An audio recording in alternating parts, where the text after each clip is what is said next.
નમસ્કાર મિત્રો, તો અમે લઈને આવી ગયા છે દાંતીવાડા ડેમ અને બનાસ નદીના સમાચાર। તો તારીખ થઈ છે 28/9/2025, સમય થયો છે 2 વાગે। તો વાત કરીએ દાંતીવાડા ડેમમાં આવકની વાત કરીએ તો 798 ક્યુસેક પાણીની આવક જોવા મળી રહી છે મિત્રો।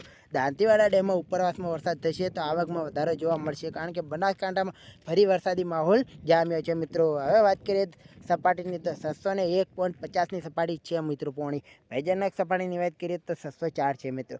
આ હતા દાંતીવાડા ડેમના સમાચાર। હવે વાત કરીએ બનાસ નદીના। બનાસ નદીમાં પાણી 712 ક્યુસેક પાણી છોડવામાં આવેલું છે મિત્રો, અને એક દરવાજો ખોલવામાં આવેલો છે। તો મિત્રો પોણી કેટલે પહોંચે તેની માહિતી અમે તમને આપી દઈએ છીએ। તો મિત્રો કુપડ ગામે પોણી પહોંચ્યું હતું, પણ પાણી ઓછું કરવાના કારણે હાલે પાણી માદવીયાથી આગળ આખોલ પુલ સુધી પાણી આવી રહી છે મિત્રો। જો આ પાણી વધારે છોડવામાં આવશે તો મિત્રો આગળ પાણી આવશે મિત્રો। આ હતા બનાસ નદીના સમાચાર। જો દાંતીવાડા ડેમ ને બનાસ નદીના સમાચાર જોતા હોય તો અમારી ચેનલને સબસ્ક્રાઈબ કરી દેજો અને વિડીયોને લાઇક કરી દેજો, અને તમે ક્યાંથી જોઈ રહ્યા તે કોમેન્ટમાં અમને જણાવજો।